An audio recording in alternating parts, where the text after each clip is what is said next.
अंग्रेजों द्वारा Durand cup की शुरुआत हुई थी।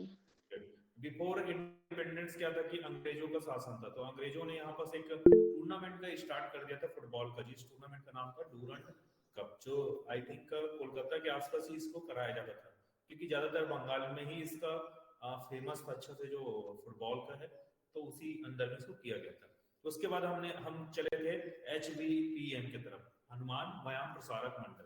तो 1914 में हनुमान व्यायाम प्रसारक डेवलप हुआ, ये हम सभी जानते हैं ना।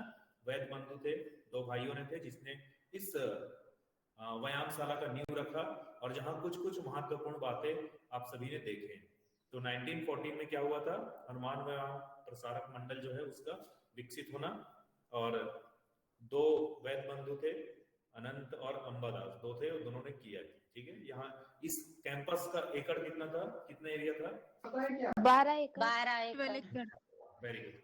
इसी हनुमान व्यायाम प्रसारक मंडल में 1924 में क्या हुआ था, कौन बताएगा? सर 5 सप्ताह के ग्रीष्मकालीन प्रशिक्षण कोर्स स्टार्ट किए गए थे। ठीक है, व्यायाम विशारद प्रमाण पत्र एक प्रचलित किया गया था, ठीक है, 1924 में, ताकि वहां कुछ कुछ कोर्सेस स्टार्ट किया जाए। तो धीरे धीरे वहीं से देख के फिर कुछ डिप्लोमा डिग्री के कुछ कोर्स स्टार्ट कर दिए गए। उसके बाद एक वही व्यायाम प्रसारक मंडल में एक और ईयर हमने देखा होगा 1936। तो 1936 क्या है? Berlin Olympic. बर्लिन ओलंपिक में शामिल हो। बर्लिन ओलंपिक हुआ था 1936 में, और बर्लिन कहाँ है? जर्मनी में। वेरी गुड, ठीक है, जर्मनी में इसको आयोजित किया गया था, जहां पर रिप्रेजेंट किए थे हमारे जो भारत के जो देसी गेम्स हैं, जैसे कि खो खो, कबड्डी और जो भी गेम्स थे, उनको रिप्रेजेंट किया गया था बर्लिन ओलंपिक में। मतलब डेमो की तरफ वहां दिखाया गया था, ताकि इसको आगे बढ़ाया जा सके। ठीक है, इसी में एक और ईयर आया था 1949। तो 1949 में क्या हुआ था? सेकंड लिंगायत खेलों में व्यायाम का प्रदर्शन किया था। वेरी गुड, है ना। तो वहां से जैसे बर्लिन की तरह एक लिंगायत का प्रदर्शन किया गया था, जो पर हेनरिक लिंग थे, उसके जो जानमार लिंग उसके बेटे थे, वो श्रद्धांजलि में लिंगायत का आयोजन था। तो उसके कारण वहां पे भारत की तरफ से हनुमान व्यायाम प्रसारक मंडल को बुलावा भेजा गया था, और वहां अपने आपको इन्होंने प्रेजेंट किया था, जहां कुछ कुछ गेम्स के बारे में डेमो प्रदर्शित किए थे। ठीक है, और इसी के साथ फिर आगे बढ़ते हैं हम लोग, आगे ईयर में आते हैं। तो YMCA एक महत्वपूर्ण संस्था था, जो खेलों को विकास करने में बहुत बड़ा योगदान इन्होंने निभाया है। तो इसका जो डेवलपमेंट, एक तो हम आउटसाइड इंडिया देखेंगे और इनसाइड इंडिया। तो आउटसाइड इंडिया में 1844 में इसको डेवलप किया गया था। किसने डेवलप किया था?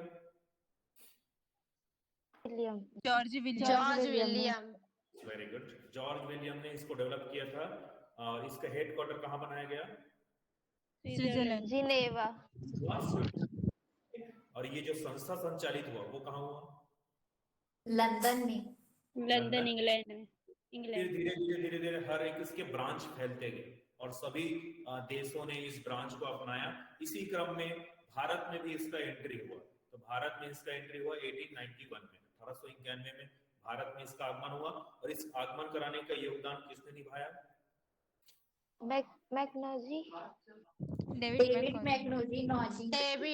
मैकोनोलॉजी। वेरी गुड, ठीक है, इसका फिर हेडक्वार्टर बनाया गया। तो जब ये एंट्री मारा तो मद्रास में ही इसको खोला गया। तो मद्रास में पहले ये क्या था, उसका हेडक्वार्टर था। मद्रास के बाद ट्रांसफर हुआ कहाँ? कोलकाता में। कहाँ चले गया? क्योंकि एक केंद्र बनाया, हर एक चीज को वहीं रखा गया। ठीक है, उसके बाद धीरे धीरे YMC ने अपना एक रूप बनाया, और फिजिकल एजुकेशन को आगे बढ़ाने के बारे में सोचा। तो धीरे धीरे इसी क्रम में 1920 में YMC फिजिकल एजुकेशन की स्थापना की गई। ठीक है, जहां पर कुछ कुछ डिग्रियां देना शुरू कर दिया गया। ठीक है, तो ये कुछ YMC की बातें थी, आप सभी इसको परिचित रहे और अच्छे से पढ़ के रखें। मैं पहले ही इसको बता चुका हूं, अगर पूछा जाए प्रश्न, ठीक है, YMC का स्टार्ट कब हुआ, तो कब हुआ है? 1891 में स्टार्ट। YMC फिजिकल एजुकेशन की शुरुआत कब हुई, तब आपको आंसर देना है 1920।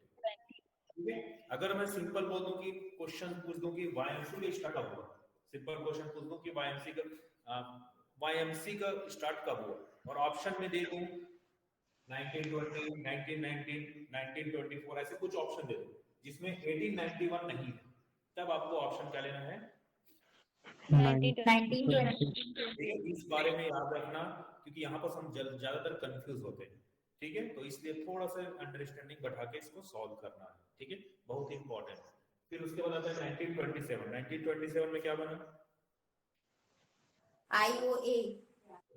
Indian Olympic association. उसके बाद शारीरिक शिक्षा तो डेवलप होना शुरू हो गया।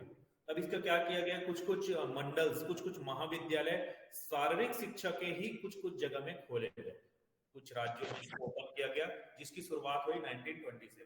तो 1927 में कहाँ हुआ स्टार्ट? पुणे में। पुणे। ठीक है, उसके बाद चले गए 1931। 1931 कहाँ हुआ? हैदराबाद। हैदराबाद के बाद 1932 लखनऊ। लखनऊ और कोलकाता में। गुड, दोनों एक ही ईयर में हुआ, लखनऊ और कोलकाता में। उसके बाद आ गया 1935। 1935 में क्या हुआ? मुंबई में। फिर उसके बाद 1938 में फिर से मुंबई। लाहौर। सॉरी 1940 में लाहौर। 1940 40 है सर। और 1945 में लाहौर। उत्तर प्रदेश। उत्तर प्रदेश में। गुड, तो ये कुछ कुछ मंडल्स थे जो महाविद्यालय का विकसित करना हुआ। तो ये ईयर्स को याद रखें, और उस ईयर्स में कुछ कुछ जो घटनाएं हुए, उस घटनाओं को ऐसे इस बेस में आप रिवीजन करें, लिख लिख के रिवीजन करें और मन में रिमाइंड करें, आपको जरूर ये माइंड में बैठ जाएगा आपका। ठीक है, अब हम चर्चा करने जा रहे हैं आफ्टर इंडिपेंडेंस, मतलब आजादी के बाद अब क्या क्या विकसित हुआ। हमने देख लिया कि बिफोर इंडिपेंडेंस क्या था। अब हम चर्चा करने जा रहे हैं कि आजादी के बाद जो विकसित हुए हैं, जो सारी शिक्षा का जो विकास हुआ वो कैसे हुआ। तो ध्यान से सभी देखते चलेंगे और इंपॉर्टेंट पॉइंट को नोट डाउन करते हुए चलेंगे। प्रेजेंट हो रहा है सबको? Yes sir. ओके, लैंडस्केप में रखें मोबाइल को, याद रखें मोबाइल को आपको लैंडस्केप में रखना है। लैंडस्केप में रखेंगे तो आपको पूरा स्पष्ट पेज दिखाई देगा। अगर आप वर्टिकल रखेंगे तो आधा कट जाएगा। ठीक है, आप बार बार बोल रहा हूँ लैंडस्केप में मोबाइल को रखें। ओके, तो हम देखते हैं अब आफ्टर इंडिपेंडेंस क्या क्या इंपॉर्टेंट बातें आएंगी। तो सर्वप्रथम हम चलते हैं 1948। ठीक है, 1948 में एक आर्मी के उद्देश्य, मतलब एक अच्छा उस टाइम क्या था कि अब आजादी तुरंत मिला, तो एक ऐसा संगठन बनाया गया ताकि वहां बच्चे वहां पार्टिसिपेट करें और पार्टिसिपेट करके अपने एक देश भावना का एक माहौल लेकर आगे बढ़े। तो उसी के तथ्य पे हिंद्राय नाथ कुंजरू एक कमेटी निर्देशित किया गया और उस कमेटी के अंतर्गत एनसीसी का शुरुआत भारत में किया गया। तो एनसीसी की जो शुरुआत हुई कब हुई? 1948 में। इसको याद रखेंगे क्योंकि ये हमारे स्पोर्ट्स से ही रिलेटेड आता है एनसीसी। क्योंकि हमने पढ़ा था, देखना कि फिजिकल एजुकेशन के स्कोप पढ़ा था, क्षेत्र। तो फिजिकल एजुकेशन सीमित नहीं है, वो पूरे सर्वत्र फैला हुआ है। तो हर एक पार्ट में फिजिकल एक्टिविटीज मिलता है। तो एनसीसी पूरी तरह से फिजिकल एक्टिविटीज बेस्ड ही है। ठीक है, जैसे मार्च पास्ट करते हैं, तो मार्च पास्ट क्या है? क्या आप फिजिकल एजुकेशन में नहीं देखते मार्च पास्ट? फिजिकल एजुकेशन में होता है कि नहीं होता है मार्च पास्ट? होता है सर। होता है ना? होता है सर। इसके पार्ट्स मिलते हैं, तो इसलिए कुछ कुछ पार्ट्स को आपको लेके चलना है। ठीक है, उसके बाद 1948 में ताराचंद के निर्देशानुसार उसके नेतृत्व में एक कमेटी बनाई गई, शारीरिक शिक्षा समिति। ठीक है, जिसको ताराचंद समिति भी कहा जाता है क्योंकि उनके नेतृत्व में एक कमेटी को बनाया गया था, जिनका मेन रोल था कि शारीरिक शिक्षा का विकास करना, भारत में शारीरिक शिक्षा का विकास करे। तो उसके तहत एक समिति बनाया गया, ताराचंद समिति, 1948। ठीक है, तो ये ईयर्स को मैं लिखते चलता हूं ताकि बाद में फिर रिवीजन करने में आसानी हो जाए, है ना। तो सबसे पहले हमने ईयर देखा 1948 में। तो 1948 में दो घटनाएं हुई हैं, फर्स्ट एनसीसी और सेकंड वन इज ताराचंद समिति। ताराचंद समिति। ठीक है, तो इसको याद रखें। उसके बाद आते हैं 1950 की तरफ। तो 1950 में एक सलाहकार बोर्ड का निर्माण किया गया, केंद्रीय, जिसको बोलते हैं सेंट्रल एडवाइजरी बोर्ड, इंग्लिश में बोलते हैं। तो सेंट्रल एडवाइजरी बोर्ड बनाया गया 1950 में, जिनका मेन रोल था कि शारीरिक शिक्षा से संबंधित, मतलब जैसे कि जैसे कि आप मैं बात करूं छत्तीसगढ़ स्टेट की, तो छत्तीसगढ़ के स्टेट के जो सबसे मेन होते हैं वो कौन होता है? कौन होता है सर स्टेट में? एक स्टेट में मेन कौन होता है? सबसे बड़ा कौन? सीएम। ठीक है, चीफ मिनिस्टर होता है। तो चीफ मिनिस्टर के नीचे कई कैबिनेट मिनिस्टर होते हैं, और हर एक कैबिनेट मिनिस्टर के पास एक एक सचिव होते हैं। जानते हो सचिव का नाम सुना है क्या? सेक्रेटरी।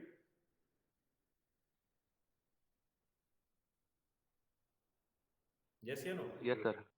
है ना? तो वो सचिव का क्या रोल रहता है? जो सचिव होता है ना, ठीक है, सचिव क्या करता है? ये किसी एग्जाम को फाइट करके या कोई प्रमोशन से इसको बनाया जाता है, बट लेकिन वो इलेक्शन बेस में आते हैं। जो कैबिनेट के जो लोग होते हैं ना, वो इलेक्शन बेस में आते हैं, और ये आपके एग्जाम वगैरह फाइट करके या प्रमोशन बेस पे आके इनका चुनाव किया जाता है। तो सचिव क्या करते हैं? मार्गदर्शन देते हैं। जितने भी इम्प्लीमेंट होते हैं ना, जितने भी आप देख रहे हैं कि जैसे कि अभी मैं सैलरी के बारे में बोलता हूँ कि सैलरी का 70-80-90% जो दिया, तो इन्होंने ही सुझाव दिया। तो हर एक जो सुझाव देने का काम करते हैं वो सचिव लोग ही करते हैं, क्योंकि सचिव के मार्गदर्शन में ही सीएम जो होते हैं या कैबिनेट मिनिस्टर होते हैं, उन लोग वर्क करते हैं। आप जानते होंगे जो नेता होते हैं, क्या वो पढ़े लिखे होते हैं अच्छे से?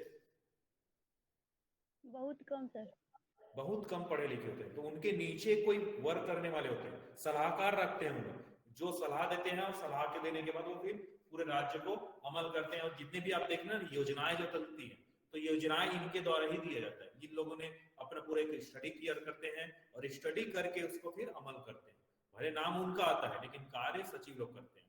ओके, तो इसी प्रकार एडवाइजरी बोर्ड बनाया गया शारीरिक शिक्षा को विकसित करने। ठीक है, तो ये क्या करते थे? एक कमिटी बना दिया गया कुछ मेंबरों का, और वो मेंबर क्या करते हैं कि कैसे हमको विकास करना है, कैसे हमको बढ़ाना है शारीरिक शिक्षा को, उस मामले में डायरेक्ट सेंट्रल को एडवाइस करते थे। और वो अच्छा लगता था तो उसको अप्लाई करते थे, नहीं लगता था तो नहीं करते थे। ठीक है, तो ये बात है आपका 1950 में। तो 1950 में क्या बना है? सेंट्रल एडवाइजरी बोर्ड, सलाहकार समिति, जो डायरेक्ट सेंट्रल को सलाह देते थे कि किस प्रकार डेवलप किया जाए शारीरिक शिक्षा को हमारे भारत में। उसके बाद 1950 में, ठीक है, all India police sports control board भी बनाया गया सेम ईयर पे। ठीक है, जहां पर जैसे कि सभी डिपार्टमेंट्स के अलग अलग स्पोर्ट्स होते हैं। जैसे कि स्कूल विभाग का अलग होता है, कॉलेज का अलग होता है, पॉलिटेक्निक कॉलेज का अलग होगा, और सेंट्रल यूनिवर्सिटी का अलग होगा। सभी का अलग अलग एक स्पोर्ट्स का इंफ्रास्ट्रक्चर बना हुआ है। ठीक है, तो उसी तरह पुलिसों का भी स्पोर्ट्स होता है अलग से, तो उनको डेवलप करने के लिए एक बोर्ड्स बनाया गया, ताकि उनके जो खेल कूद है प्रॉपर ध्यान दिया जाए, और उनको भी खेल कूद के माध्यम से विकसित किया जाए। तो एक बोर्ड बनाया गया, जहां से पूरी जो पुलिस के जो होते हैं भारत में, उनके जो खेल की प्रतियोगिता है उसको संचालित किया जाता है। All India police sports control board, same year 1950। Okay, next आता है 1951, बहुत ही इंपॉर्टेंट है 1951। व्हाई? एशियन गेम स्टार्ट हुई थी। New Delhi. Asian game start हुआ है ना? तो एशियन गेम जो हुआ है ना, हर एक 4 साल में होता है। ठीक है, जबकि एशियन गेम को स्टार्ट होना था कब? 1950 में होना था, लेकिन किसी कारणवश ये आगे बढ़कर 1951 में हुआ है, इसलिए बहुत ही इंपॉर्टेंट है। और विवादों के बीच इसे भारत में न्यू दिल्ली में इसकी शुरुआत किया गया। और एशियन गेम्स बहुत ही इंपॉर्टेंट है, क्योंकि यहाँ पर कौन पार्टिसिपेट करता है? कौन पार्टिसिपेट करते हैं एशियन गेम में? जो एशिया के जितने भी प्लेयर्स कैंडिडेट होते हैं, एशियन कंटिजेंट जो है, ठीक है, एशिया के जो महाद्वीप है, उस महाद्वीप में जितने भी कंट्री आते हैं वो कंट्री पार्टिसिपेट करते हैं। बाहर के जो कंट्री हैं वो पार्टिसिपेट नहीं कर सकते। इसीलिए एक एशियन गेम की शुरुआत किया गया, ताकि एशिया के जो टीम है, एशिया के जो कंट्री है, उसको आगे बढ़ाया जा सके। तो ऐसे कई अपने अपने महाद्वीप में इन्होंने अपना एक आयोजन करते हैं। जैसे कि आगे आप देखेंगे अफ्रीका और एशिया का एक टूर्नामेंट होता है। तो ऐसे कई टूर्नामेंट्स बनाए गए ताकि खेलों को विकास किया जा सके। तो इसी बीच 1951 में प्रथम एशिया गेम की शुरुआत हमारे भारत से हुई है। याद रखना, ये बहुत ही इंपॉर्टेंट है, और इसके अंदर आपको पढ़ना है कि एशियन गेम फर्स्ट में क्या क्या हुआ। मतलब जैसे कि कितने टीम ने पार्टिसिपेट किया, कितने नंबर ऑफ स्पोर्ट्स रखे गए थे, कितने नंबर ऑफ इवेंट्स हुए, कितने नंबर ऑफ प्लेयर ने पार्टिसिपेट किया, ये सभी बातें आपको लिखना है। भारत का क्या स्थान था इस एशियन गेम में, तो ये सभी बातें क्वेश्चन में पूछी जाती है, क्योंकि प्रथम और वर्तमान ज्यादातर यहीं से क्वेश्चन आता है, प्रथम में क्या हुआ और वर्तमान में क्या हुआ। ठीक है, तो ये आप पॉइंट्स को याद रखेंगे। 1951 में प्रथम एशियन गेम। सर जी 1950 में जो स्टार्ट होना था उसका रीजन क्या था कि नहीं हुआ? कुछ जैसे कि अब उसी टाइम भारत आजाद हुआ था, है ना, तो जी, क्या जी। अब सब चाहते थे कि हमारे पास हो, हमारे पास हो, तो एक उलझन सा था, मतलब फिक्स नहीं हो पा रहा था कि कहाँ होना है। तो इसी बीच में क्या कर रहा था, डेट टलते जाता था, टलते जाता। जैसे कि आपका परीक्षा होना रहता है ना, वार्षिक परीक्षा होना रहता है, देखना, तो वार्षिक परीक्षा कई बार संशोधित होता है, जी। कभी भी फिक्स डेट पे नहीं होता, नहीं होता ना, तो कहीं ना कहीं से कुछ ना कुछ प्रॉब्लम्स आते हैं जिसकी वजह से डेट को आगे बढ़ाना पड़ता है। तो उसी प्रकार इसमें कुछ ना कुछ राजनीतिक मामले आए होंगे, कुछ पॉलिटिकल केस आए होंगे, या जैसे कि जगह का प्रॉब्लम हुआ होगा, ऐसे कुछ ना कुछ केसेस आए होंगे जिसके वजह से प्रॉपर ये गेम 1950 में ना होके इसको शिफ्ट कर दिया गया नेक्स्ट ईयर के लिए 1951।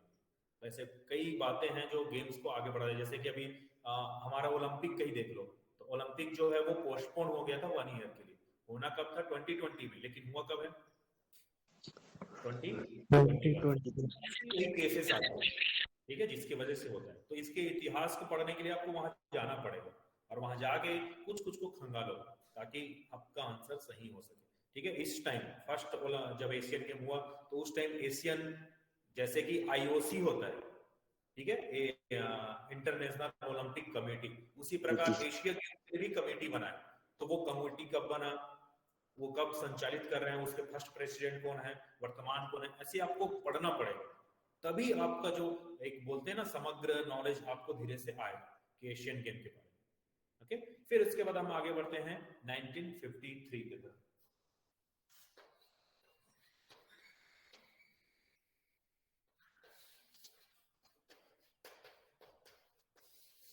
ठीक है, तो 1953 में क्या था कि उस टाइम जो तत्कालिक स्वास्थ्य मंत्री थी, ठीक है, जिसका नाम था राजकुमारी अमृत, जो एक टेनिस प्लेयर थी, टेनिस खिलाड़ी थी।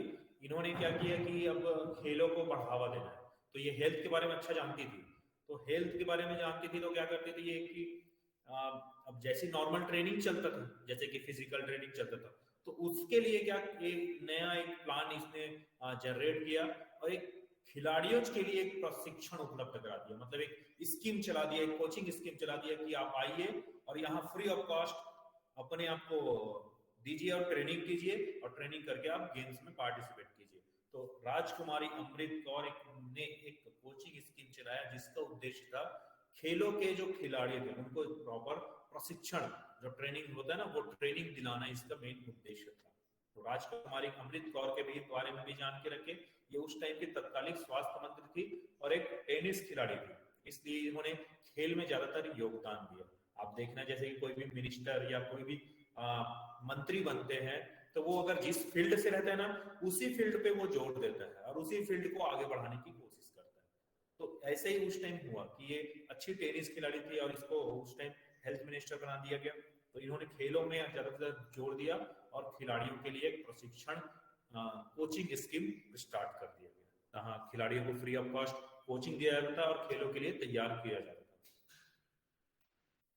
फिर इसी क्रम में आगे बढ़ते हैं तो 1954 में बहुत सारी चीजें बनी हैं, तो इसलिए द्विधा न करेंगे, याद रखेंगे 1 by 1। ठीक है,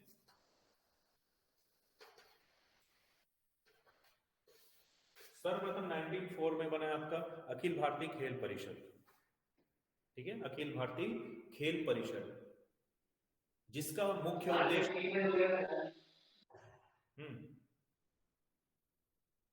अखिल भारतीय खेल परिषद जिसका मुख्य उद्देश्य था राष्ट्रीय खेल संघ और राज्य के जो खेल संघ थे उनको सहायता प्रदान करना और साथ ही साथ उनमें समन्वय प्रदान करना इनका मेन उद्देश्य था। ठीक है, राष्ट्रीय खेल परिषद का एक और काम होता है, आप देखे होंगे राष्ट्रीय पुरस्कार, है ना, भारत में क्या क्या राष्ट्रीय पुरस्कार दिया जाता है खेलों में? Arjuna award, Dronacharya award, major Dhyan Chand और और 3 बताए हम। राजीव गांधी खेल रत्न अवार्ड। ठीक है, राजीव गांधी खेल रत्न अवार्ड नहीं है, अब बदल चुका है नाम। ठीक है, major major major Dhyan Chand. Okay. तो 4 अवार्ड लगभग स्पोर्ट्स में दिए जाते हैं। एक और दिया जाता है जो विश्वविद्यालय लेवल पे होता है, मौलाना अब्दुल कलाम आजाद। तो ये जो किसको दिया जाए तो ये क्या करते हैं, नॉमिनेशन मंगाते हैं। तो नॉमिनेशन मंगाने का भी कार्य कौन करता है, अखिल भारतीय खेल परिषद ही करता है। ठीक है, खिलाड़ियों के जो खेल संघ होते हैं, राज्यों के खेल संघ होते हैं, उनसे ये नाम मंगाता है कि आप लिस्ट दीजिए, जो खिलाड़ी बेस्ट परफॉर्मेंस के उसका लिस्ट दीजिए, और यहाँ पे आने के बाद वो निरीक्षण होता है, और निरीक्षण होने के बाद फाइनल लिस्ट बन के रेडी होता है। तो अखिल भारतीय खेल परिषद का ही काम है कि राष्ट्रीय खेलों में जो पुरस्कार दिया जाता है उसकी प्रॉपर एक सही रूप बनाकर एक नया जो लिस्ट बनाते हैं, चयनित लिस्ट, वो इनका ही काम होता है। ठीक है, 1954 में और एक बना था राष्ट्रीय अनुशासन योजना। तो ये जैसे कि एनसीसी के बेस में इसको तैयार किया गया था, क्योंकि एनसीसी भी जो होता है, एनसीसी का आदर्श वाक्य क्या है, कौन बताएगा? एकता और अनुशासन। हाँ, एकता और अनुशासन। एकता और अनुशासन, वेरी गुड, है ना। तो एकता और अनुशासन मतलब ये लगभग उसी के तर्ज में यहाँ पर राष्ट्रीय अनुशासन योजना कराया गया। ठीक है, तो इसको ईयर को याद रखेंगे और क्या हुआ था उसको भी याद रखेंगे। ठीक है, और इसी क्रम में 1954 में भी जैसे कि विश्वविद्यालय में बताया ना, जैसे कि पुलिस वालों के लिए अलग से एक बोर्ड बनाया गया, तो वैसे ही inter university board of sports बनाया गया। मतलब विश्वविद्यालयों में खेलों को संचालित करने के लिए भी एक संगठन तैयार किया गया, एक बोर्ड तैयार किया गया, ताकि सुचारू रूप से वहां के खेलों को संचालित किया जा सके। तो 1954 में ये भी चालू हुआ। ठीक है, 1954 में ही स्कूलों का भी स्टार्ट हुआ है, यहाँ पास लिखा नहीं हुआ है, उसको नोट डाउन कर ले। 1954 में भी एसजीएफआई का फुल फॉर्म क्या है? School game federation of India. Games of federation of India, मतलब स्कूलों में भी खेलों को संचालित करने के लिए भी एक बॉडी बनाया गया जिसका नाम रखा गया एसजीएफआई। ठीक है, और उसके बाद 1955 में नेशनल गेम्स का शुरुआत हुआ। नेशनल गेम्स क्या है, कौन बताएगा? जो नेशनल गेम होता है उसमें जो अंडर 8 रहते हैं उन लोग का 4 साल में अंडर गेम होता। नेशनल गेम्स भी 4 साल में होता है सर। नेशनल गेम्स 2 साल में एक बार होता है और उसमें बहुत सारे स्पोर्ट्स होते हैं, एथलेटिक्स, जिम्नास्टिक, जूडो, कराटे, ऐसे अलग अलग गेम्स उसमें स्पोर्ट्स रहते हैं। तो वो हर साल मतलब हर 2 साल में एक बार होता है, और फिर वो अलग अलग जगहों में इंडिया के ही फिर होते हैं। और कोई?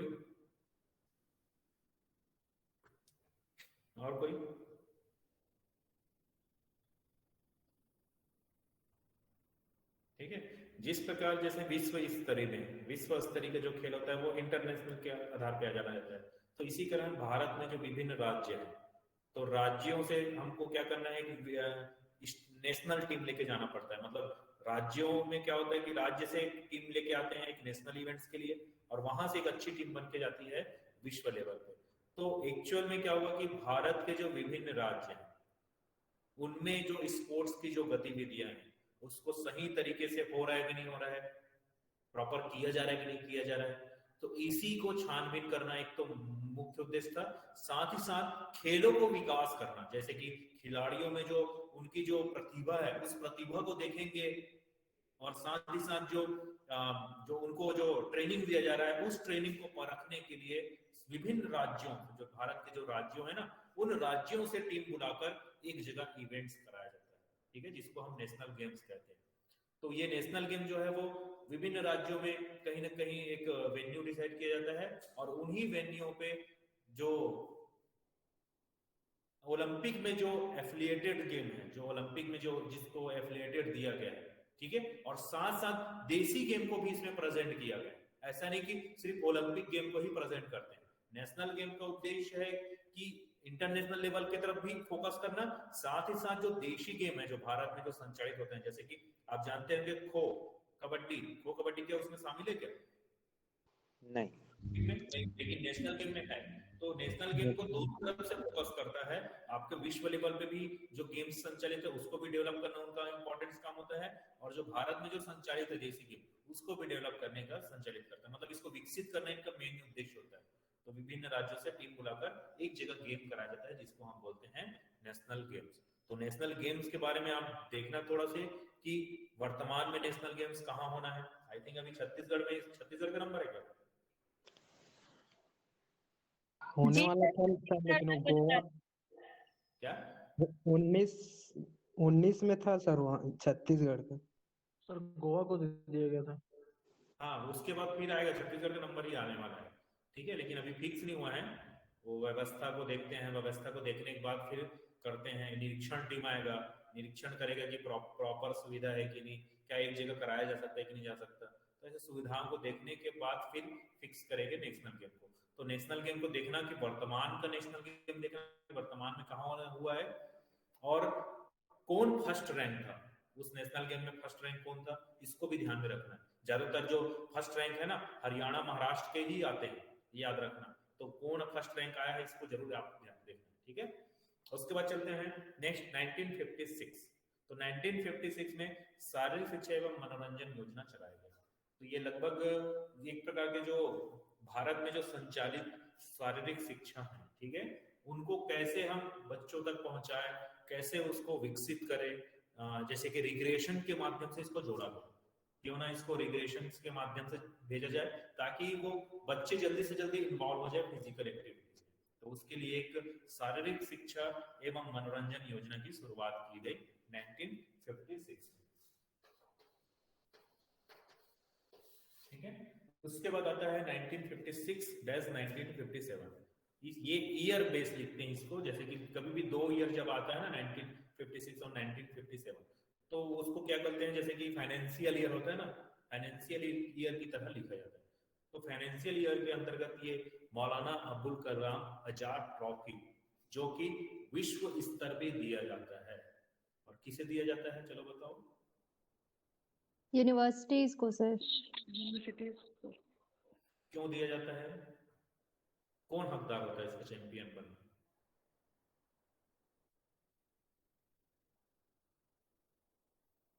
सर जो मेडल लाता है। यस सर खेलों में उच्च प्रदर्शन करने वाले विश्वविद्यालय को। Very good, very good. आप जैसे जानते होंगे क्रिकेट के बारे में सभी जानते हैं ना।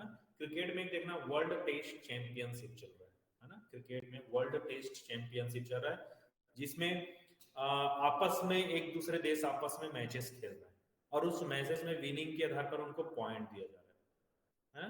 तो इसी प्रकार क्या होता है कि जो भारत के जो विश्वविद्यालय हैं, ठीक है, जो बड़े बड़े विश्वविद्यालय हैं या छोटे विश्वविद्यालय, इनके बीच आपस में जोन बनाकर इसका मैच कराया जाता है।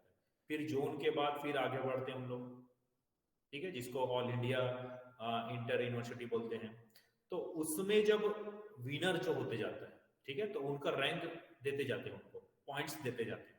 तो उन पॉइंट्स के आधार पर जो सबसे उच्च परफॉर्मेंस देने वाला विश्वविद्यालय, ठीक है, वो हकदार होता है मौलाना अबुल कलाम आजाद ट्रॉफी का। मतलब ज्यादा से ज्यादा मैचेस में आपको गोल्ड मेडल, सिल्वर मेडल, ये मेडल्स आपको लगाना पड़ेगा ताकि मेडल्स के आधार पर आपका टेली में नंबर देखा जाएगा कि कौन सा नंबर में आप जा रहे हैं। तो ज्यादातर जो रैंक विनर जो हुआ है कॉलेज, ठीक है, जो विश्वविद्यालय जो विजेता हुआ है उसको आप जरूर देख लेना, ठीक है। कौन सबसे ज्यादा जीता है? पंजाब की है। Guru Nanak Dev university, Guru Nanak university Amritsar. 2 university में अभी मुकाबला ज्यादा होता है, एक गुरु नानक और एक पंजाब विश्वविद्यालय, ठीक है। ये दोनों विश्वविद्यालय को थोड़ा सा समझना, देखना कि कौन ज्यादा जीता है, ठीक है, वर्तमान में किसको मिला है, ये सभी चीज आपको आइडेंटिफाई करना है, इसी को लेके पढ़ना है, तभी आगे बढ़ते हैं, ठीक है। चलो इसी पढ़ाते पढ़ाते एक मैं छोटा सा और ट्रिक बता दूं कि पढ़ना कैसे है आपको, ठीक है। जैसे कि आपके पास विभिन्न प्रकार के बुक्स आप रखते हैं, है नहीं, विभिन्न प्रकार के क्वेश्चन पेपर आप स्टडी करते हैं। ठीक है, सपोज दैट मैंने एक क्वेश्चन दे दिया, एग्जांपल तौर पे यही बता देता हूँ, है ना, YMCA कब बना। ठीक है, क्वेश्चन दे दिया कि YMCA कब बना। अब 4 ऑप्शन इसके दे दिए।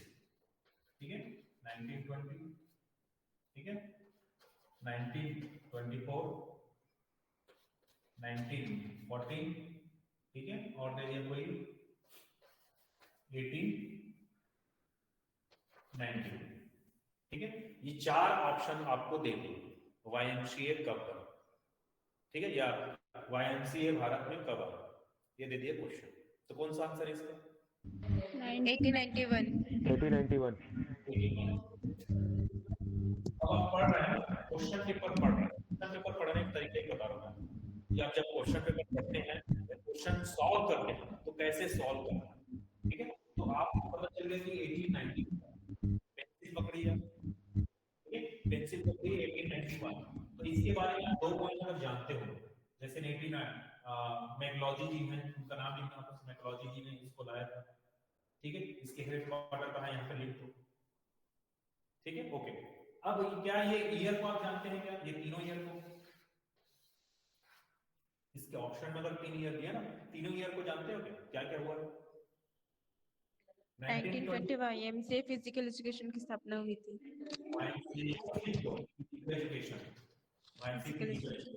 ठीक है, 1924 में क्या हुआ है, बोलो? HVPM का वो हुआ था सर, मतलब सेमेस्टर वाइज उसका वो व्यायाम विशारद प्रमाण पत्र, व्यायाम विशारद प्रमाण पत्र की शुरुआत हुई थी HVPM। 1940 में क्या हुआ था?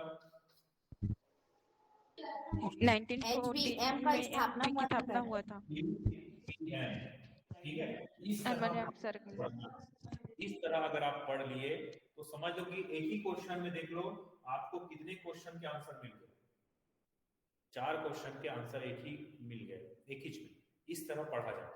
और आपको जो ऑप्शन दिया जाता है ना, सभी ऑप्शन किसी न किसी से संबंधित होते हैं, कोई ना कोई टॉपिक से आपका संबंधित होता है। तो आप उसको भी थोड़ा सा लिख ही ले वहां पर। आपको तो राइट आंसर पता चल गया 1891 है, सीधा सीधा नहीं पढ़ना है आपको क्वेश्चन पेपर को, बस पढ़ रहे ऐसे पढ़े भारत में वायरस फिजिकल एजुकेशन कब बना, 1890। इन तीनों को क्या कर देते आप, इग्नोर कर देते। तो इग्नोर नहीं करना है, इन ऑप्शन के बारे में भी एक बार जरूर सोचो पढ़ते वक्त। ठीक है, और उसको पेंसिल से लिखते चलो, और जब आप लिखेंगे ना तो आपको जरूर वो रिमाइंड होते जा रहा है, आपके माइंड्स में वो फिर से रिकॉल होते जा रहे हैं। तो जिससे क्या होता है कि जब आप पेपर्स में बैठेंगे ना तो आपके आंसर सही ही बनेंगे, क्योंकि कॉन्फिडेंस लेवल आपका ऊपर आने लग जाएगा, क्योंकि आपने सही सोच लिया इसके बारे में। सही सोचेंगे तो कॉन्फिडेंस लेवल और थोड़ा बढ़ता है। तो कोशिश करें कि क्वेश्चन जब पढ़े तो इस तरह के टेक्निक्स आप यूज करें। ठीक है, तो हम थे कहाँ, विश्वविद्यालय में जो पुरस्कार दिया जाता था उसका नाम था Maulana Abul Kalam Azad trophy. Okay, next आता है आपका 1957, बहुत ही इंपॉर्टेंट है 1957।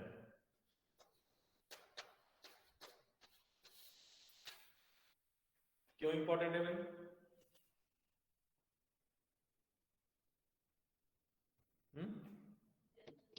सर LNIP शारीरिक शिक्षा को विकसित करना, शारीरिक शिक्षा के संबंधित जो विभिन्न प्रकार की जो डिग्रियां हैं, उन डिग्रियों की शुरुआत यहीं से हुआ है, Lakshmibai college of physical education. इसलिए इसको हब बोला जाता है शारीरिक शिक्षा का। यहाँ से ही मतलब मेन जो एजुकेशन आया ना शारीरिक शिक्षा के बारे में, तो ये यहीं से इसकी शुरुआत हुई है। और कई जो आप NIS पर सुनते होंगे या साइंस सुनते होंगे, तो ये दोनों उसी के अंदर हैं, ये इसी के अंदर है। मतलब यहाँ से मेन उसका बॉडी है जो संचालित करने का कार्य होता है। तो ताराचंद समिति आप सभी जानते हैं, ताराचंद समिति कब बना है? ताराचंद समिति 1948 में। और मैंने पहले ही बताया कि ताराचंद समिति जो है वो शारीरिक शिक्षा को कैसे विकसित करना है, तो उसको विकसित करने के लिए लोग क्या कर लिए, प्लानिंग बनाए, प्लानिंग बना बना के रखते गए और अंततः 1957 में LNIP की शुरुआत किया गया। कहाँ शुरुआत हुई? ग्वालियर ग्वालियर कहाँ? मध्य प्रदेश। मध्य प्रदेश। ठीक है, तो इसको लिखना नहीं है, इसमें देखो उसको लिख देना। LNIP मतलब Lakshmibai college of physical education की शुरुआत हुई 1957 में ग्वालियर मध्य प्रदेश में। इसके स्थापना का दिन या डेट याद है क्या किसी को? अगस्त है, लेकिन डेट क्या है? फाउंडेशन डे कब मनाया जाता है, कोई जानते हैं क्या? 11 अगस्त सर। 11 अगस्त सही है सर। यस सर, आप ही लिखाए थे, नोट की। याद रखना, ठीक है। 11 अगस्त में इसकी स्थापना हुई थी 1957। ठीक है, साथ ही साथ आपको ध्यान रखना है, मैं पहले ही बता चुका हूं कि इसका एरिया को याद रखना है, कितने एरिया में ये डेवलप हुआ। तो कितने एरिया में डेवलप हुआ है?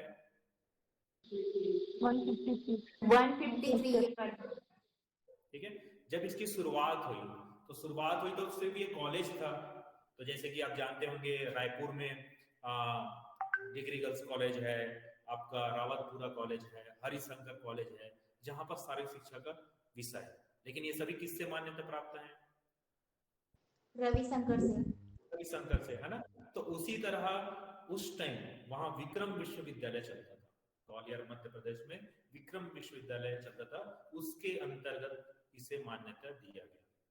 उसके बाद धीरे धीरे और डेवलप होना शुरू हो गया, क्योंकि ये इनका जो वर्क करने का तरीका था वो बहुत ही एडवांस था, तो ये बहुत जल्दी प्रोग्रेशन करना शुरू कर दिया। तो धीरे धीरे फिर जीवाजी विश्वविद्यालय के अंतर्गत आ गया, मतलब मान्यता ट्रांसफर हो गया किसके तरफ? जीवाजी विश्वविद्यालय की तरफ। उसके बाद 1973 में, ठीक है, लक्ष्मीबाई राष्ट्रीय शारीरिक शिक्षा कॉलेज बन गया। पहले तो सिर्फ कॉलेज था, फिजिकल एजुकेशन कॉलेज था, अब ये नेशनल कॉलेज बन गया, मतलब पूरे भारत देश का एक मात्र नेशनल कॉलेज इसको बनाया गया। उसके बाद फिर ऑटोनोमस बॉडी बना दिया गया 1982 में। और ऑटोनोमस का मतलब आप सभी जानते हैं, चलो कौन बताएगा क्या है ऑटोनोमस? जहाँ प्रश्न पेपर वही बनता है, वही चेक होता है, और वही मतलब पूरा संगठन उसको संचालित कर। ठीक है, अपना स्वयं का पूरा संचालित करेंगे वो, हर एक प्रक्रिया, हर एक जो प्रोसीजर होता है ना, सभी प्रकार की प्रक्रिया को वो खुद ही संचालित करता है, उसे हम लोग ऑटोनोमस बॉडी बोलते हैं। फिर डीम्ड विश्वविद्यालय बना दिया 1995। डीम्ड मतलब क्या होता है कि आप विभिन्न प्रकार के विश्वविद्यालय सुनेंगे, है ना, जैसे कि अभी देखा है आपने ऑटोनोमस सुन लिया, एक नॉर्मल कॉलेज सुन लिया, या और भी नेशनल विश्वविद्यालय सुन लिए। तो ये कुछ ना मतलब रैंकिंग के आधार पे होता था, मतलब आप जब नेट का जो फर्स्ट पेपर पढ़ रहे हैं उनको पता होगा, फर्स्ट पेपर तैयारी कर रहे होंगे, तो विभिन्न प्रकार के विश्वविद्यालय को रैंकिंग दिया जाता था। तो रैंकिंग के आधार पे देख देख के कुछ विश्वविद्यालय को डीम्ड बना दिया। डीम्ड मतलब उसके अंतर्गत और भी कॉलेज चलाए जाते थे, बड़े हो गए, मतलब वो सबसे बड़ा हो गया। अब उसके क्या हो गया? ब्रांचेस खुलने शुरू हो गए, धीरे धीरे क्या हो गया? ब्रांचेस खुलने शुरू हो गए। तो ब्रांचेस के वजह से अब ये क्या हो गया? एक डीम्ड विश्वविद्यालय बन गया। ठीक है, तो 1995 में इसकी शुरुआत है। उसके बाद 2000 में खेल एवं युवा कल्याण, आप सभी जानते होंगे, खेल एवं युवा कल्याण मंत्रालय के इसके अधीन कर दिया गया। ठीक है, और खेल एवं युवा कल्याण मंत्रालय कब बना? ये तो मैं भूल गया, शायद नहीं लिखा है इसमें। खेल एवं युवा कल्याण मंत्रालय कब बना? Anybody know? जानते हैं कोई? इसी के बाद आएगा वो, शायद मेरे ख्याल से आगे है 2000 में। ठीक है, इसी के आगे आएगा 1958, क्योंकि हम 1957 में हैं। तो 1958 में खेल एवं युवा कल्याण मंत्रालय का गठित किया गया, और ये उसी के अंतर्गत आ गया। क्योंकि खेल एवं युवा कल्याण मंत्रालय कौन है? जल्दी बताओ क्या है, क्या करता है? जो स्कूल नहीं जाते वो बच्चे को भी स्कॉलरशिप प्रोवाइड करती है। खेल एवं युवा कल्याण मंत्रालय कि खेलों को कैसे इसका डेवलप किया जाए, कैसे इसको विकसित किया जाए। तो ये क्या करता था कि साई के जो, जानते हो ना, साई के जो ट्रेनिंग सेंटर्स हैं, या NIS के थ्रू कई ट्रेनिंग सेंटर को इसी से जोड़ दिया गया। LNIP ग्वालियर से जोड़ दिया गया, यहाँ से फिर भेजते गए, और इसको कैसे डेवलप करना है। मैं बोल दूं कि जो साई का और एनआईएस का जो मेन संचालित करना है ना, वो लगभग एलएनआईपी ही करता है। ठीक है, एनआईएस का मेन रोल है पटियाला और साई का जो मेन हब है वो ग्वालियर। तो ये यहाँ से ही एक्चुअल में जो खिलाड़ियों को ट्रेनिंग देने का संचालित शुरू कर दिया गया। उसके बाद 2008 में पूर्ण विश्वविद्यालय का दर्जा मिल गया। ठीक है, मतलब अब ये खुद में ही एक विश्वविद्यालय बन गया। ठीक है, अब इसको किसी की मान्यता की जरूरत नहीं है, किसी के अंदर काम करने की जरूरत नहीं है, ये खुद का एक विश्वविद्यालय बन गया। और इन्हें इसी कॉलेज में ही 1957 से बीपीई की शुरुआत की, BPE not BP Ed. Okay, फिर उसके बाद एमपी एड की भी शुरुआत यहीं से हुई, जो मास्टर डिग्री जिसको बोलते हैं, 1963 में, और एमपी एड की भी शुरुआत यहीं से हुई 1980 में। और इसके ब्रांच भी शुरू किए गए त्रिवेंद्रम में और गुवाहाटी में। ठीक है, त्रिवेंद्रम में 1985 और 2010 में गुवाहाटी में इसका ब्रांच की शुरुआत की गई। इसमें आप कुछ देख लेंगे कि इसके प्रथम प्रधानाचार्य कौन है और वर्तमान प्रधानाचार्य कौन है, मतलब यहाँ के जो हेड है, वर्तमान में कौन हेड है और प्रथम कौन है। प्रथम को तो पूछा जा चुका है, ठीक है, जोसेफ जो है वो इसके फर्स्ट एचओडी है। ठीक है, हेड है, और वर्तमान में कौन है उसको देखो। ठीक है, ये आपको बता। नेक्स्ट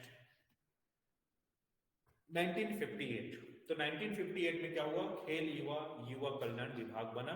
इसका मेन रूप था कि छोटे छोटे जितने भी, जैसे कि जिला है तो जिला के अंदर और क्या आते हैं, ब्लॉक्स आते हैं, तो सभी जगह ये अपना लिंक बनाना शुरू कर दिया ताकि एक अच्छा रूप स्पोर्ट्स का बाहर आए। तो सिर्फ जिला में शुरू में क्या होता था कि सिर्फ जिला को दिया जाता था फंड, और वो क्या करते थे, फंड को और विकास खंड हो गए या विलेजों हो गए वहां भेजा नहीं करते थे। तो इसीलिए क्या हो गया कि खेल एवं युवा कल्याण विभाग बनाया गया और जिला से उसको विकास खंड में जोड़ा गया और विकास खंड तक पैसा पहुंचाया गया ताकि धीरे धीरे खेलों को बढ़ाया जा सके। उसके बाद 1958 में एडहॉक एडवाइजरी कमेटी बनाया गया। क्यों बनाया गया ad hoc advisory committee, anybody know? जानते हो क्यों बनाया गया?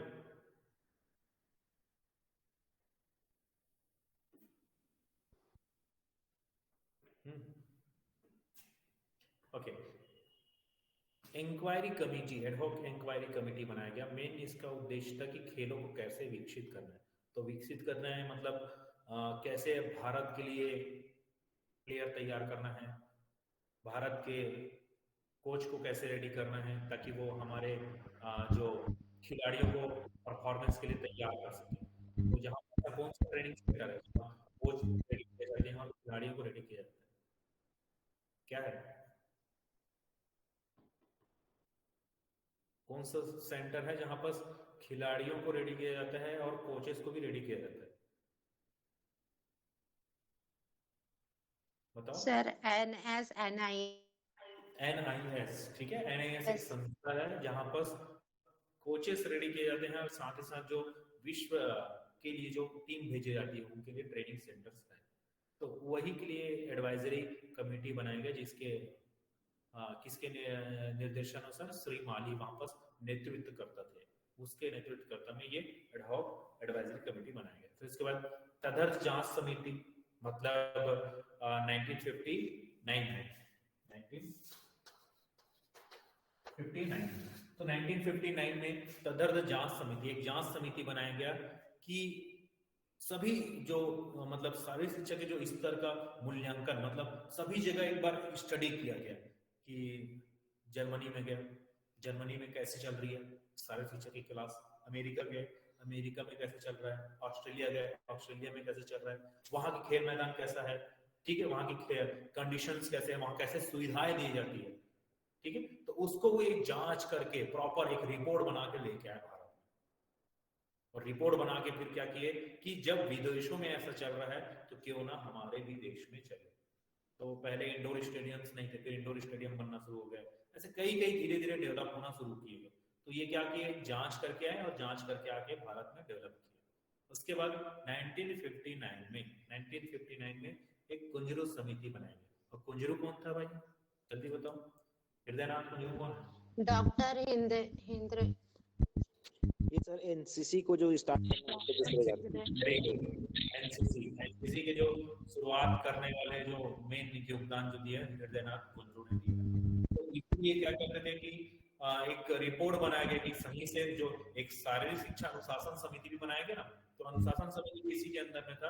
तो ये सही से रूपरेखा बन रहा है कि नहीं बन रहा है, इसका सही से प्रॉपर अमल हो रहा है कि नहीं हो रहा है, तो उसके जांच करने के लिए एक समिति बनाया गया, ठीक है। और इसको रिपोर्ट प्रस्तुत करने बोला और इन्होंने रिपोर्ट प्रस्तुत किया है 1963 में कि सही तरीके से संचालित हो रहा है कि नहीं हो रहा है प्रॉपर, ठीक है। कुंजरू समिति बना के इसको किया गया और सारी शिक्षा में जो अनुशासन को जोड़ा गया कि प्रॉपर, जैसे कि एनसीसी में जो डिसिप्लिन है, अनुशासन योजना जो चला है, उसी को इसको धीरे से अमल कर दिया गया शारीरिक शिक्षा में।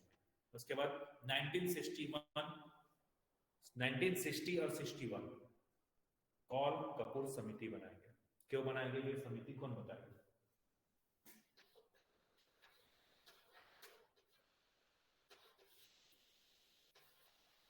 कौल कपूर समिति क्यों बनाया गया?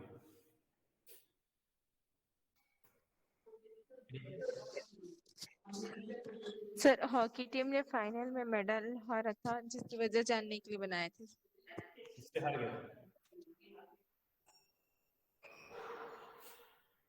किससे हार गए थे? किससे हारे थे? इंडिया, पता है? एक गोल्डन इतिहास चल रहा था इंडिया का, गोल्डन मतलब गोल्डन जनरी जिसको बोलते हैं ना, मतलब 1928 से जो गोल्डन जनरी स्टार्ट हुआ था इंडिया का, और कंटिन्यू इंडिया जो है वो गोल्ड मेडल अपने हाथ में करता ही चला गया। तो कंटिन्यूसली 6 गोल्ड मेडल जीता है। और जैसे ही 7वां गोल्ड मेडल के लिए हम रोम ओलंपिक गए थे, तो रोम ओलंपिक में फाइनल पहुंच गए थे, बट लेकिन हमारे चिर प्रतिद्वंदी पाकिस्तान के हाथों हमें ये मैच हारना पड़ गया था। तो वो कैसे भारतीय टीम हार गई, क्योंकि किसी को भी यकीन नहीं हो रहा था कि फाइनल मैच में कैसे हार गई, क्योंकि वो इंडिया जो बाकी जो मैचेस थे वो बहुत अच्छे मैच थे, बड़े बड़े मैचेस को आसानी से इंडिया जीत गया, लेकिन वो एक फाइनल मैच को कैसे हार गया।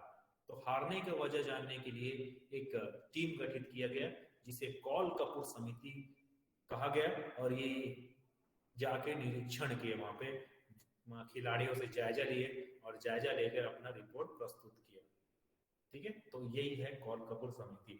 1960 जो रोम में ओलंपिक हुआ था, जहां पर हॉकी ने जो अपना गोल्डन जो जनरी जो चल रहा था ना, वो समाप्त हुआ था, और फिर ब्रेक हो गया, फिर गोल्ड मेडल नहीं आया, यहाँ पर सिल्वर मेडल से संतोष करना पड़ा था, ठीक है। और उसके बाद आते हैं हम लोग सबसे और भी मुख्य बातें, मुख्य टॉपिक की तरफ, 1961,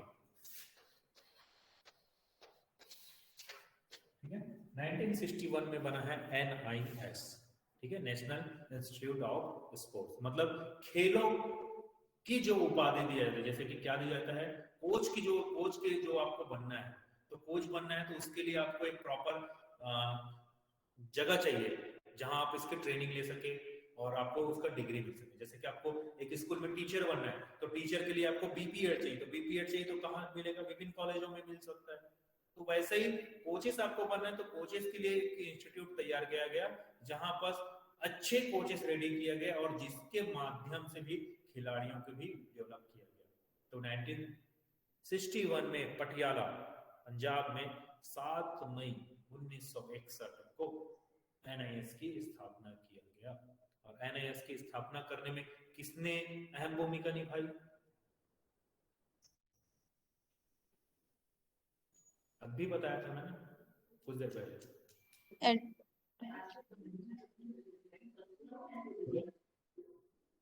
एडहॉक एडवाइजरी कमिटी बनाया कमिटी के नेतृत्व में, और उन्होंने ही इसका नींव रखा NIS का। तो NIS का जो एरिया है, जो उसका जो कैंपस है, वो कितना है? 268 एकड़।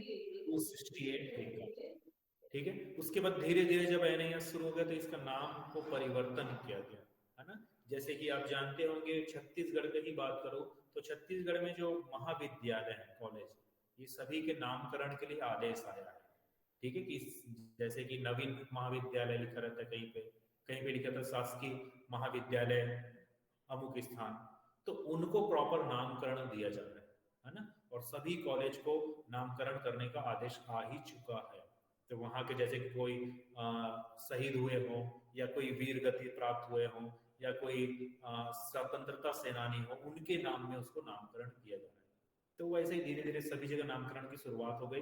तो इसी बीच में 1973 में NIS इसका नामकरण कर दिया गया। Netaji Subhash national institute of sports रख दिया गया। उसके बाद क्या कर दिया गया, साई बना। साई कब बना? 1984 में एक बॉडी बनाया गया जो स्पोर्ट्स को डेवलप कर सके, जिसका नाम रखा गया Sai, sports authority of India.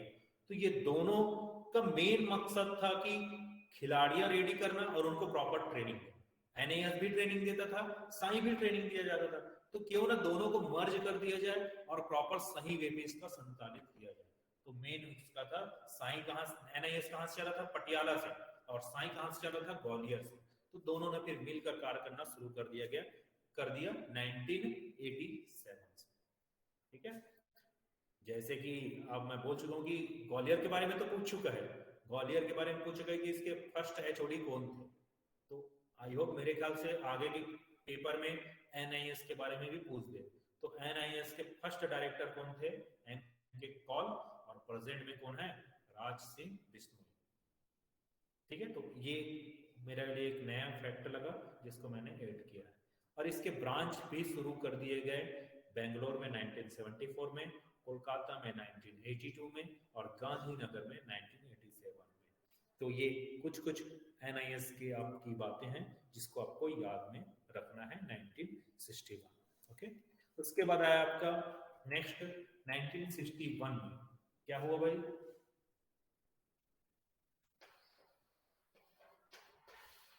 जल्दी बोलो। अर्जुन अवार्ड की शुरुआत यहाँ से शुरुआत हुई 1961 में। तो अर्जुन अवार्ड किसको दिया जाता है?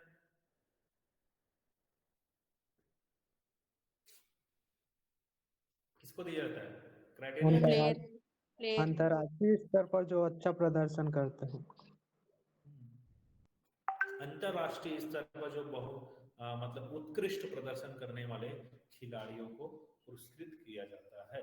इसकी जो प्राइज मनी है वो चेंज हो चुका है, इसलिए तो इसको ध्यान में रखना है क्योंकि यहाँ से पूछे जाएंगे क्वेश्चंस केवी में, इसलिए एकदम रेडी होना है। पूरे स्पोर्ट्स अवार्ड जितने हैं ना, स्पोर्ट्स अवार्ड के प्राइज मनी को याद रखेंगे, पढ़ेंगे, क्योंकि केवी के जो सिलेबस है उस केवी के सिलेबस में स्पोर्ट्स अवार्ड है लास्ट में, उसमें पढ़ेंगे हम, तो फिर भी आप अच्छे से तैयार करके रखेंगे। ठीक है, उसके बाद आते हैं 1963 में। तो 1960 में डॉक्टर CD देशमुख कमेटी बनाया गया, जिसका मेन उद्देश्य था शारीरिक शिक्षा एवं खेलों का विश्वविद्यालय में विकास की जांच करना। ठीक है, डॉक्टर CD देशमुख कमेटी 1963। मतलब एडवाइजरी बोर्ड 1948 में जो एडवाइजरी बोर्ड बना ना, तो ये एडवाइजरी बोर्ड किसको एडवाइज करते थे? सेंट्रल को। तो इन्हीं के अमल पे विभिन्न प्रकार के संस्था खोले जाते थे, जैसे कि विश्वविद्यालय जो बोर्ड हैं, जो खेलों के जो बोर्ड हैं वो, और विभिन्न प्रकार की खेल गतिविधियां चलाए जाते थे, स्कूलों चाहे कॉलेज कहीं भी। तो ये सही तरीके से चल रहा है कि नहीं चल रहा है, वहां प्रॉपर संचालित हो रहा है कि नहीं हो रहा है, तो उसके जांच करने के लिए एक टीम बनाया गया जिसका नाम रखा गया डॉक्टर CD देशमुख कमेटी। इनका नाम इसलिए रखा गया क्योंकि ये प्रतिनिधित्व थे, ये नेतृत्व करते, इसलिए इनका नाम से ही इसको कमेटी का रख दिया। उसके बाद 1965 में नेशनल फिटनेस कोर बनाया गया। ठीक है, मतलब खिलाड़ियों में 1965 खिलाड़ियों के शारीरिक क्षमता को बढ़ाने के लिए, खिलाड़ियों में या नॉर्मल कहीं कोई भी पर्सन हो, उन पर्सनों में शारीरिक क्षमता को बढ़ाने के लिए नेशनल फिटनेस कोर की स्थापना की गई। उसके बाद इसी क्रम में 1969 में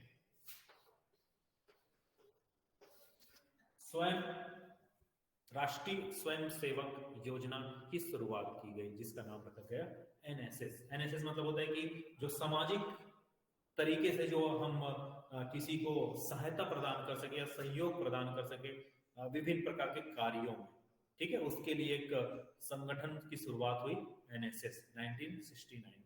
मेरे ख्याल से बहुत से लोग जानते होंगे एनएसएस के बारे में, क्योंकि कॉलेजों में हम एनएसएस से जुड़े रहते थे और ज्यादातर कॉलेज में ही शुरुआत होती है एनएसएस की। एनसीसी तो स्कूल लेवल में भी आ गया, बट लेकिन एनएसएस जो है वो कॉलेज से स्टार्ट होता है। सर एनएसएस भी स्कूल लेवल पे है? स्कूल लेवल में आ गया क्या? हाँ, काफी टाइम यस सर। हम जब पढ़ते थे तो सिर्फ स्काउट गाइड रहता था और एनसीसी रहता था। चलो बढ़िया, अच्छी बात है। तो एनएसएस की शुरुआत स्कूल में भी हो गई है और इसका मेन उद्देश्य है कि जो एक सहायता देना सामाजिक स्तर पे विभिन्न प्रकार के कार्यों में, ठीक है, उनका मेन उद्देश्य था एनएसएस। सर ये अब सामाजिक स्तर से उठकर राष्ट्रीय स्तर तक भी पहुंच चुका है। इसका फाइल क्या बोलते हैं 26 जनवरी में परेड की फाइल चलती है जो राजपथ पे एनसीसी के जस्ट पीछे पे लगती है। एनएसएस का क्या बात जी है ना, वेरी गुड। तो इसको भी नोट डाउन कर ले। ये धीरे धीरे राष्ट्रीय लेवल पे भी आ चुका है। मतलब जैसे छोटे छोटे कैंप्स लगते थे जहां पर ग्रुप जाती थी और वहां पे जो भी वर्क रहता था उस वर्क को पूरा करती थी। तो इसका धीरे धीरे विश्व लेवल पे भी इसको प्रेजेंट हो गया है, ठीक है। और इसका एक प्लाटून है, उस प्लाटून को परेड में भी शामिल कर दिया गया। नेक्स्ट है 1970-71, ठीक है। अब यहाँ से कुछ महत्वपूर्ण बातें निकल के आएंगी। 1970 लिख देता हूँ यहाँ पर, 1970-71। तो 1971 में ग्रामीण खेल प्रतियोगिता का आयोजन किया गया, ठीक है। अब जैसे जानते हैं कि एक प्रकार से हमको टैलेंट का सर्च करना है कि टैलेंट्स कहाँ है। तो टैलेंट्स क्या आपको डिस्ट्रिक्ट में मिलेगा क्या, है ना? ऐसा नहीं, टैलेंट्स आपको कहीं भी मिल सकता है, ठीक है, कहीं भी मिल सकता है। तो उसी के बेस पे टैलेंट्स की शुरुआत करने के लिए ग्रामीणों में सर्च किया गया और ग्रामीण खेल प्रतियोगिता की शुरुआत कर दी गई। मेन उद्देश्य था कि ग्रामीण के लोग को बाहर लेके आना, उनकी जो प्रतिभा है उस प्रतिभा को बाहर लेके आना और यहाँ परफॉर्मेंस दिखाना, ठीक है। उसके बाद सेम प्रतिभा खोज की भी शुरुआत इसी ईयर से किया गया, राष्ट्रीय प्रतिभा खोज जिसको हम बोलते हैं। मतलब कि जो बच्चे, जैसे कि कोई फुटबॉल में अच्छा है तो फुटबॉल में दिख जाता है, जैसे कि हम ग्रामीण प्रतियोगिता करेंगे तो हम फुटबॉल में अच्छा है, चलो इसको लो और इसको ट्रेनिंग दो। तो टैलेंट आइडेंटिफिकेशन की भी शुरुआत 1970-71 से ही हुई है, ठीक है। उसके बाद आते हैं 1972। तो 1972 से नेहरू युवा केंद्र की स्थापना हुई। Anybody know what is a Nehru युवा केंद्र? क्या है नेहरू युवा केंद्र, कोई जानते हैं क्या? यस या नो? सर इसमें भी कॉलेज स्तर और स्कूल स्तर के विद्यार्थियों की एक तरह से प्रतिभा का सम्मान किया जाता है और उसके आधार पर उसको प्रदर्शित किया जाता है और सर्टिफिकेट भी डिस्ट्रीब्यूट किए जाते हैं। एक एनजीओ टाइप का वो है जिसमें स्टूडेंट को आगे लाने के लिए कोशिश की जाती है। किया जाता है, वेरी गुड शाबाश। नेहरू युवा केंद्र मतलब होता है कि टैलेंट्स, जैसे कि कोई पेंटिंग में अच्छा है, कोई रंगोली में अच्छा है, तो टैलेंट्स को बाहर लेके आना और उसको फिर आगे लेवल तक पहुंचाना, ये मेन कार्य करता था कौन? नेहरू युवा केंद्र। मतलब किसी भी का, जैसे हम सिर्फ खेल को ही नहीं देख रहे हैं, खेल के अलावा और विभिन्न प्रकार की गतिविधियां होती है जो शारीरिक शिक्षा से ही संबंधित है। तो अदर जो प्रतिभा रहती थी किसी भी पर्सन का, उन प्रतिभाओं को आगे बढ़ाने का मेन कार्य कौन किया है? नेहरू युवा केंद्र ने किया है। उसके बाद आया 1973, 1972, फिर आया 1973। तो 1973 में NCTE, national council for teacher education, ठीक है, एक बॉडी तैयार किया गया कि टीचर्स की क्वालिटी को कैसे बढ़ाया जाए, टीचर्स की जो कार्य अवधि है या पूरे प्रकार से हम बोल सकते हैं कैरिकुलम या पाठ्यक्रम को कैसे तैयार किया जाए। तो NCT एक बॉडी तैयार किया गया और इन्हीं के माध्यम से टीचर्स के जो डिग्रियां हैं वो तैयार हुई और इनके अंदर वो कार्य करना शुरू कर दिए, ठीक है। टीचर्स की जितने भी डिग्रियां होती है ना, टीचर्स के हो या जो एजुकेशन से जो भी बेस है, तो इसी के अंदर ये सब कार्य करना शुरू कर दिया। उसके बाद 1975 अगेन इंपॉर्टेंट पॉइंट 1975 पहले क्या हुआ करता था, पहले क्या महिलाओं को उतना ज्यादा पार्टिसिपेट करने का नहीं दिया जाता, ठीक है, महिलाएं मतलब सिर्फ घर के काम के लिए ज्यादातर देखा जाता था, उनको खेलों में पार्टिसिपेट करने नहीं दिया जाता। तो इसी को देखते हुए क्या करते हैं, महिला राष्ट्रीय महिला खेल प्रतियोगिता की शुरुआत की, जहां सिर्फ और सिर्फ महिलाएं ही भाग लेती हैं और कोई भाग नहीं लेता। तो उनको आगे लाना, उनको भी खेलों में आगे बढ़ाना है, ठीक है। क्या इसमें एज लिमिटेड है क्या महिला खेल प्रतियोगिता में?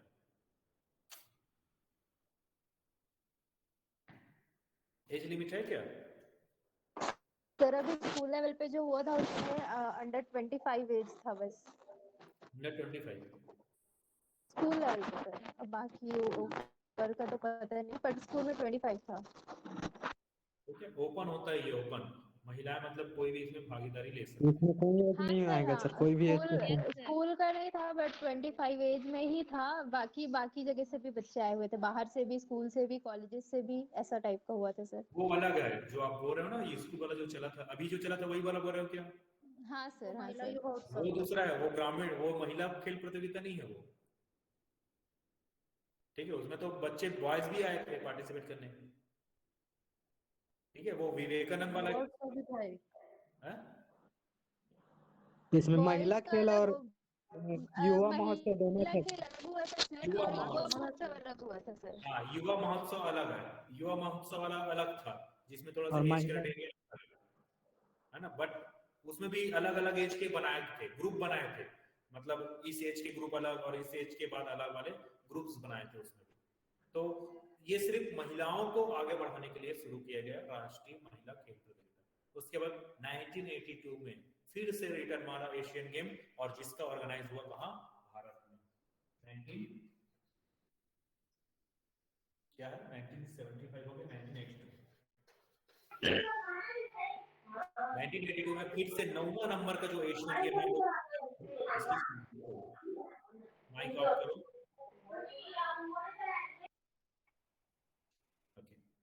ये बहुत ही इंपॉर्टेंट है एशियन गेम 1982। हर एक भारत में जो कुछ हुआ ना, तो मतलब कहीं ना कहीं से एक अच्छा एक इतिहास बना के जाता है।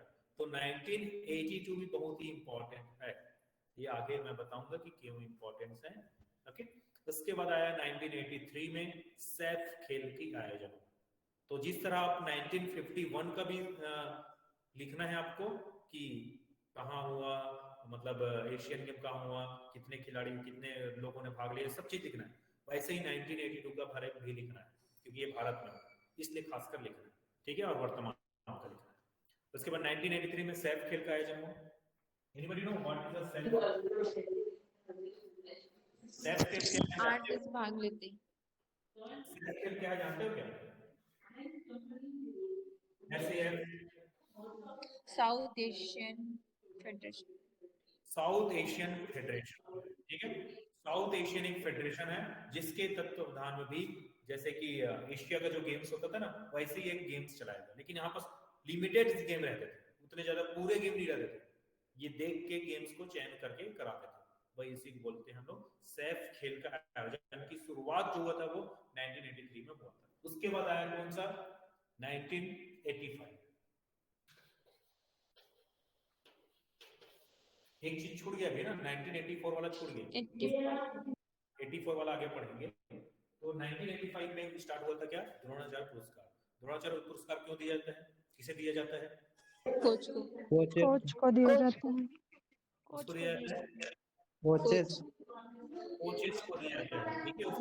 कुछ प्रदर्शन को, जैसे कि आपके जैसे प्लेयर्स हैं वो मेडल जीत रहे हैं, तो मेडल जीत रहा है तो किसके बदौलत जीत रहा है भाई? कोच ने उसको ट्रेनिंग दिया है, जिसके बदौलत जीत रहे हैं। तो उसको ध्यान में रख के कोचों को प्रोत्साहित करने के लिए, ताकि वो और अच्छा मेहनत करे, क्योंकि हम जानते हैं किसी को हम पुरस्कार देते हैं तो पुरस्कार देने से वो और अपना परफॉर्मेंस को अच्छा करता है। अगर किसी टीचर को अच्छा सैलरी दिया जाए तो निसंदेह ही अच्छा कार्य करता है, अगर किसी टीचर को कम सैलरी दिया जाए तो निसंदेह वो उतना ज्यादा काम नहीं करेगा, लेकिन वो अलग अलग बात है, ठीक है।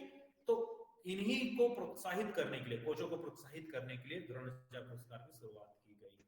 ठीक है। उसके बाद 1991 92 में राजीव गांधी खेल रत्न पुरस्कार की शुरुआत हुई। 1991 92 जो फाइनेंशियल ईयर है उसमें राजीव गांधी खेल रत्न पुरस्कार की अवार्ड का शुरुआत हुआ, जिसको बदलकर नाम रख दिया गया मेजर ध्यानचंद खेल रत्न अवार्ड, क्योंकि जो पुरस्कारें थी वो नेताओं मंत्रियों के नाम पे न रख के इसे किसी खिलाड़ियों के नाम पे रखा जाए, इसके कई विरोध में चल रहे थे। तो धीरे धीरे करके ये इसका नाम को लेके आया गया और मेजर ध्यानचंद एक खिलाड़ी के नाम पे ही रख दिया गया, ठीक है, जिसकी शुरुआत हुई कब 2021, ठीक है। ये सब के प्राइज मनी वगैरह बाद में हम देखेंगे और डिस्कस करेंगे। अब चलते हैं 1984 में जो छोड़ के रखा था, ठीक है, 1982 के बाद 83 के बाद 1984। तो 1984 में एक स्पोर्ट्स को ट्रेनिंग देने वाले एक संगठन बनाया गया जिसका नाम रखा गया SAI, sports authority of India. मतलब प्रॉपर स्पोर्ट को संचालित करने का ये जिम्मा उठा लिया और छोटे छोटे ट्रेनिंग सेंटर सभी जगह लगा दिए और एक ही गेम्स का लगाते थे ना, जैसे कि कहीं जगह अगर लगाना है, किसी डिस्ट्रिक्ट में लगाना है तो एक का, उसकी जगह दूसरी जगह ब्रांच, दूसरे जगह, एक ही जगह नहीं करते थे, अलग अलग जगह अलग अलग ब्रांचेस फैलाए गए और ट्रेनिंग सेंटर की शुरुआत कर दी गई। तो इसकी स्थापना हुई 25 जनवरी 1984 में, ठीक है। इसका उद्देश्य था शारीरिक शिक्षा में खेलों का विकास करना और इसका हेडक्वार्टर बनाया गया जवाहरलाल नेहरू स्टेडियम न्यू दिल्ली में, ठीक है। एनुअल बजट, इस टाइम का जो एनुअल बजट रखा गया 2021 में 500 करोड़, पिछला कितना था 480 करोड़, ठीक है। फिर उसके बाद एजेंसी, कोई एजेंसी देते हैं, जो एजेंसी जिसको पूरा संचालित करना रहता है, तो इस बार जिसको मिला है संदीप प्रधान। पहले कौन था? नीलम कपूर, पहले नीलम कपूर थे, अब संदीप प्रधान जो है इंडियन रेवेन्यू सर्विस जो है वो इसको संचालित करने का जिम्मा उठाया, ठीक है। और ये साई जो है वो department of sports, ministry of youth affair and sports and government of India के अंतर्गत ये अपना कार्य करता है, उनके निर्देशों को पालन करता है, ठीक है। तो साई बहुत ही इंपॉर्टेंट है और इसकी शुरुआत क्यों किया गया। अब आते हैं 1982 और एशियन गेम में। तो 1982 एशियन गेम कहाँ हुआ? दिल्ली, भारत में। तो वहां भारतीय खिलाड़ियों की जो प्रदर्शन है वो उसमें क्वेश्चन मार्क उड़ गया कि आपके घर पे प्रतियोगिता हो रहा है, उसके बावजूद भी आप अच्छा प्रदर्शन नहीं दे रहे हैं। तो उन्हीं प्रदर्शन को, उनकी निराशाजनक प्रदर्शन को ध्यान में रखते हुए फिर से डिस्कस किया गया, फिर से एडवाइजरी बोर्ड बैठा, वो डिस्कस किए और अंत में जाके एक ट्रेनिंग सेंटर बनाने की शुरुआत की नींव रखी गई और जिसका नाम रखा गया साइन, जिसकी शुरुआत हुई 1984 से। यही है वो जो एशियन गेम हुआ ना 1982 में, वही सबसे बड़ा एक क्वेश्चन मार्क बैठ गया क्योंकि सही प्रदर्शन नहीं दे पाए वहां के खिलाड़ी, ठीक है। फिर इसी प्रकार आप जानते होंगे कि ये मैंने एक मैप निकाल के रखा है जहां मतलब भारत में ट्रेनिंग सेंटर जो चल रहे हैं साई के, वो ट्रेनिंग सेंटर आपको दिख रहे हैं, ठीक है, स्क्रीन में। और ये NIS का है स्पेशली, जैसे कि जो ट्रेनिंग सेंटर, जैसे किसी भी गेम्स का, पर्टिकुलर गेम्स का ट्रेनिंग सेंटर कहाँ चलता है। अब दोनों क्या हो गए, मर्ज हो गए ना, साई और NIS दोनों मर्ज हो गए, तो विभिन्न जगहों में ट्रेनिंग सेंटर चल रहा है पर्टिकुलर गेम्स के। तो इसको याद रखेंगे, जवाहरलाल नेहरू स्टेडियम में आर्चरी का, एथलेटिक्स का, पैरालंपिक का चलता है, ठीक है। इंदिरा गांधी स्टेडियम दिल्ली में ही बॉक्सिंग, बास्केटबॉल, साइकिलिंग और जिम्नास्टिक का चलता है, ठीक है। ध्यानचंद नेशनल स्टेडियम दिल्ली में हॉकी का भी चलता है ट्रेनिंग सेंटर, ठीक है। ऐसे ही अलग अलग जगह है, दिल्ली स्विमिंग, दिल्ली में ही शूटिंग, ठीक है, अलग अलग जैसे चलते चलेंगे, जैसे केरल में स्विमिंग का, पंजाब में एथलेटिक्स, बॉक्सिंग, ये ट्रेनिंग सेंटर्स है जहां पर विभिन्न प्रकार के खेलों को ट्रेन किया जाता है और ट्रेन करके एक खिलाड़ी तैयार किया। तो इसको स्क्रीनशॉट कर लो और स्टेट को याद रखेंगे और खेलों को याद रखेंगे कि इसका ट्रेनिंग सेंटर क्या है। कभी कभी जो हट के जो है ना, हट के मतलब एकदम पर्टिकुलर रहता है, पर्टिकुलर गेम, जैसे कि आप देख रहे होंगे प्रीवियस में देखेंगे, प्रीवियस में देखो कि स्विमिंग दो जगह हो रहा है, एथलेटिक दो दो जगह हो रहे हैं, तो ये हट के नहीं है। ऐसा देखना है कि जो सिर्फ उसी स्टेट में हो और कहीं दूसरे राज्य में नहीं हो रहा, वैसे क्वेश्चन पूछेंगे। ठीक है, याद रखेंगे। तो उस तरह आपको यहाँ पर सेलेक्ट करना है, निकालना है यहाँ से, और निकाल के आपको एक नोट डाउन कर लेना है कि ये गेम सिर्फ और सिर्फ इस राज्य में कराया जाता है और कहीं नहीं कराया जाता। ठीक है, तो इसको स्क्रीनशॉट कर लें।